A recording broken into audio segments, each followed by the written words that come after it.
This episode is generously sponsored by Skillshare. While things may feel like they're finally getting back to normal, that does not mean I'm ready to be crammed into a classroom with 30 other people I've never met. And while it's been moderately helpful for my day job as a high school teacher, my costly credential in English did not adequately prepare me for the demands of writing meaningful yet monetizable content for the internet.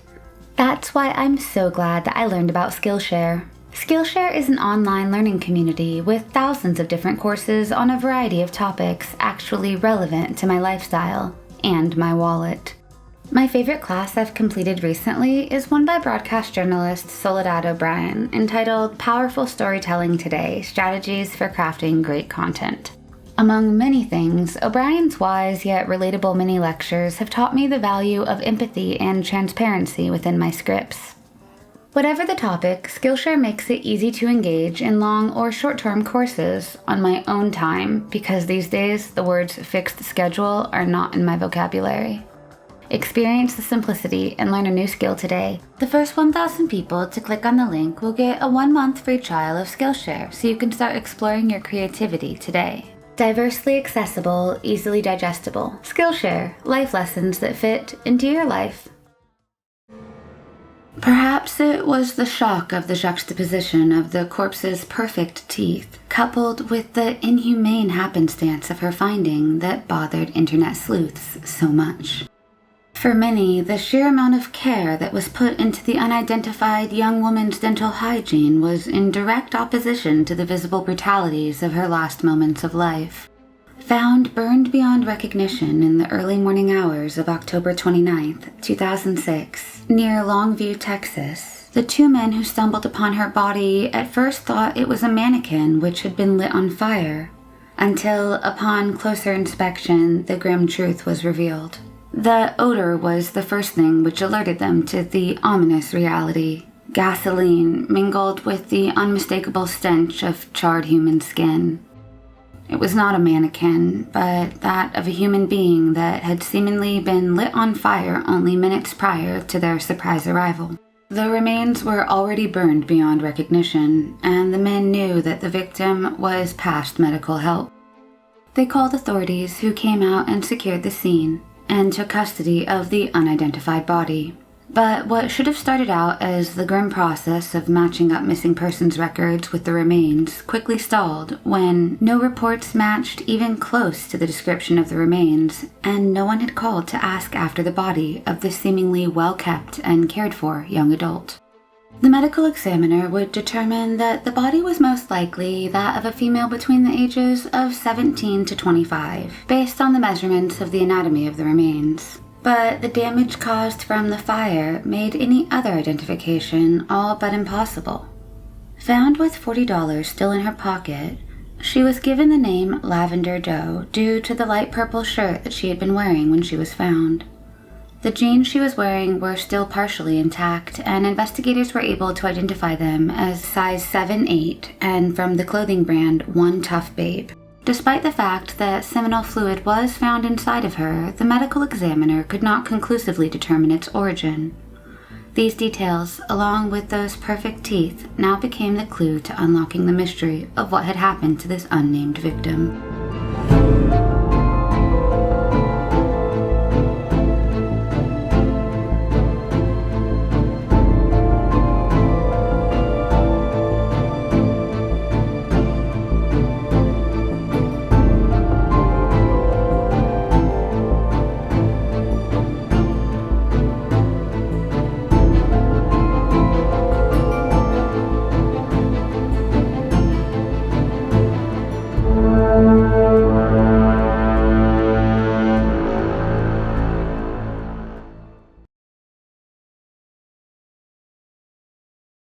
In 2015, a Redditor by the username of Oblivion's Kiss began to make annual posts on the subreddit r Unresolved Mysteries. The user dubbed Lavender Doe the quote, girl with the perfect smile. With these posts came a community effort to rule out each potential match as it came in. Because there were no viable leads, the case quickly went cold. But something about Lavender Doe had struck a chord with the online true crime community. In particular, she caught the attention of 3 volunteers for the DNA Doe project. Kevin Lord, 35, is an amateur private investigator studying to be a professional one.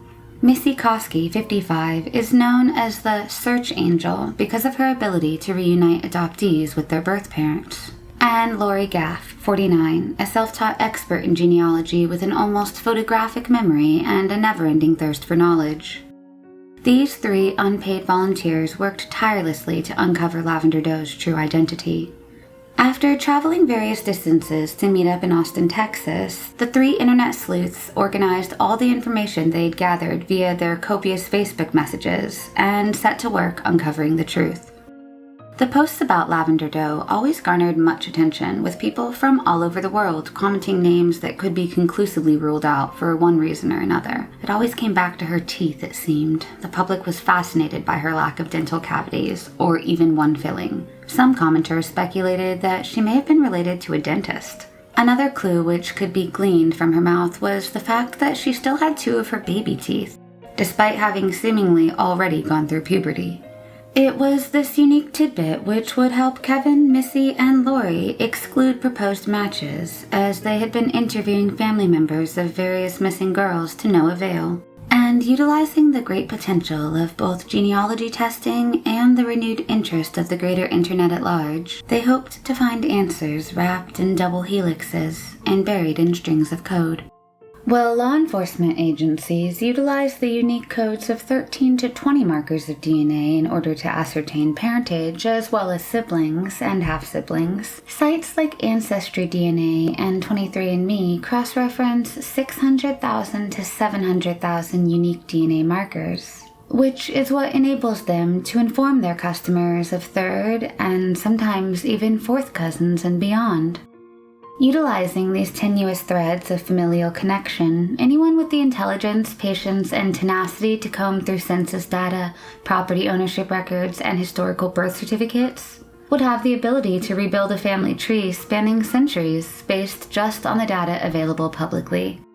After Kevin's passionate prompting, the DNA Doe Project and Reddit successfully crowdfunded $1,400 in order to rescan Lavender Doe's DNA to capture the most complete set of data available, coding over 600,000 markers in a way which makes them available for comparison in public databases. But first, they would need to wait the many months still needed for the DNA to be processed. This service has become an increasingly popular, yet still rare one, making it a time-consuming process.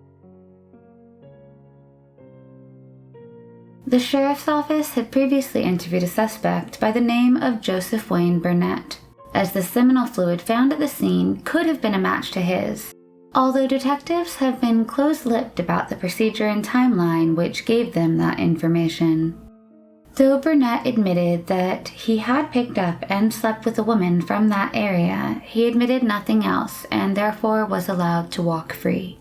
But then, in the summer of 2018, a young woman by the name of Felicia Pearson, aged 21, suddenly disappeared.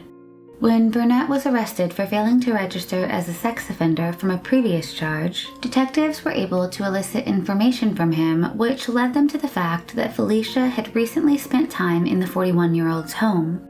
Her purple-painted fingernails would be what ultimately led investigators to her body 5 days after she was first reported missing. Found buried in a shallow grave of leaves in Longview, Texas, those who were familiar with the town's history couldn't help but think of another body that had also been found in the area, also that of a young woman, back in 2006. Detectives didn't have to wait long, as the connection was soon made for them. Upon being interrogated, Joseph Burnett sang like a brutish and bewildered bird, and in his confession not only did he admit to the senseless killing of Felicia Pearson, but also to that of another innocent woman, this one way back in 2006. While investigators now had a suspect in custody, indicting him on 2 counts of murder in August of 2018, his first victim was still nameless, as while he had admitted to sexually assaulting and killing her, he claimed he never knew her name, and that she'd only ever known his rage. Finally, in October of 2018, the ramshackle group of online sleuths finally received the raw data they had been waiting for. Lavender Doe's unique genealogical information was finally coded in a way which could be uploaded and cross-referenced against public DNA databases. With the new data in hand, the team of volunteers set forth into the tedious task of searching for connections between the distant relatives, in hopes of working their way backwards to a more immediate relative of Lavender Doe's. Utilizing the sheer volume of data within the site GEDmatch, the same database that appointed authorities to the true identity of the Golden State Killer, the armchair detectives turned pseudo-professionals were able to see thousands of distant relatives of Lavender Doe's. But, most importantly, they also noticed a second cousin once removed listed, as well as a smattering of third and fourth cousins. Many of the distant relatives shared Czech ancestry. A volunteer for the DNA Doe project, in order to string together the identities of two of the girls' probable ancestors, was able to locate the original birth records from the Czech Republic and translate them into meaning. This final link was one that would ultimately break the case, as documents would reveal a relative with the same ancestors currently living in East Texas, just 30 miles from where Lavender Doe was found. Albeit somewhat hesitant, the newly found distant relative agreed to speak with the DNA Doe project and the sheriff's department. While the distant relative did not know of any other family members that had gone missing, the woman, who was in her late 50s, consented to have their DNA taken in order to compare it to that of Lavender Doe's. The DNA shared enough similarities that the detectives were able to surmise the unnamed girl was a first cousin once removed to the East Texas female relative. This enabled detectives to track down living relatives of the East Texas woman. They found out that her uncle had once had a daughter named Robin, who had passed away at age 50, just 1 month prior to Lavender Doe's untimely death. Combing through public newspapers and county records, detectives and volunteers were able to connect Robin to 3 prior husbands, one of whom had the last name of Dodd. By typing in Robin's first name in combination with this newly found surname of a potential husband, Kevin, the private investigator in training, was able to see a free preview of a People Finder website, which listed Robin as possibly being married to a Johnny Dodd. A cursory search of his name led investigators to the realization that Johnny had had a daughter who would have been about the age that the unidentified body was projected to be. When Kevin typed that potential daughter's name into the system, he recalls getting chills upon finding out that her social security number was no longer active, a common indicator that its former possessor had died. Further research led Kevin to a MySpace profile associated with a relative of hers, which allowed Kevin to find a profile with the supposed missing girl's name associated with it, a profile that had last been active in 2006. Filled with the typical low-resolution teenage photos of the time, splattered with photos of a girl in miniskirts, awash with the color pink, and pictures of a girl and her dog, the girl's strawberry blonde hair catching in the light. The pieces were falling into place, her profile having last been active in the year 2006, the same year her body was found, charred beyond recognition, but with perfect teeth. Dana Lynn Dodd was 21 when she was killed. Last seen in front of Walmart, her confessed killer says that she attempted to sell him a magazine subscription, and then claims she subsequently offered to sell him lingerie from a magazine. While he claims he declined the offer, he goes on to state that she then asked to get into his truck and later agreed to be intimate with him in exchange for money. Her killer claims that she tried to rob him and that he strangled her in retribution, and that he left her with $40 in her pocket as a symbolic payment of sorts. Burnett's claims of a supposed sexual soiree and robbery gone wrong are far-fetched at best, and many believe he simply killed her in cold blood after sexually assaulting her, drawing many parallels with the more recent murder of 21-year-old Felicia, to which Burnett also confessed. Investigators were finally able to speak with Dana Dodd's closest living relative. And though her half-sister Amanda, who was 9 years her senior and lived nearly 900 miles away from her, admits they were not close towards the end. The many years of radio silence had weighed heavily on Amanda's mind. After DNA tests confirmed the half-sister's connection, Amanda was finally able to rid herself of the ever-nagging question: what had become of Dana? Neither the daughter of a dentist nor a child with any semblance of security or continuity, Dana bounced around from guardian to guardian, eventually living with her stepmother until she was 14.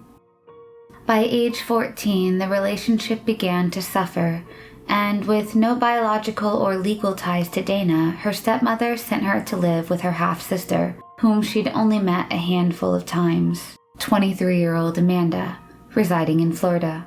Despite both sisters' young ages, Amanda was more than willing to take in a family member whom was so obviously needing attention. So neglected that she arrived at her house in Florida with only a small backpack which contained all of her measly worldly possessions, Dana quickly adjusted to living with Amanda. And while the new living arrangements seemed copacetic at first, teenage rebellion soon took over Dana's good intentions. And despite the fact that her older half-sister had gotten her into counseling and attempted to give her some semblance of normalcy, Dana soon left to live with Amanda's full brother, Dana's half-brother. That living arrangement did not work out though either. Drugs, partying, and conflicting loyalties pushed Dana further from her family. Eventually, after the situation became too much for both parties to handle mentally, Dana decided to move out. But with nowhere to go, from her perspective, her life quickly morphed into that of a runaway. She ended up moving in with her best friend, but quickly left that house as well, preferring to go on the road with some acquaintances and attempt to sell magazine subscriptions in exchange for room and board, in what was clearly a manipulative type of pyramid scheme aimed at high-risk young adults. This magazine-selling ring bordered on human trafficking, with food being withheld for lack of sales goals being met, and rumors of drugs and violence. It was here that Dana would unfortunately encounter her soon-to-be killer.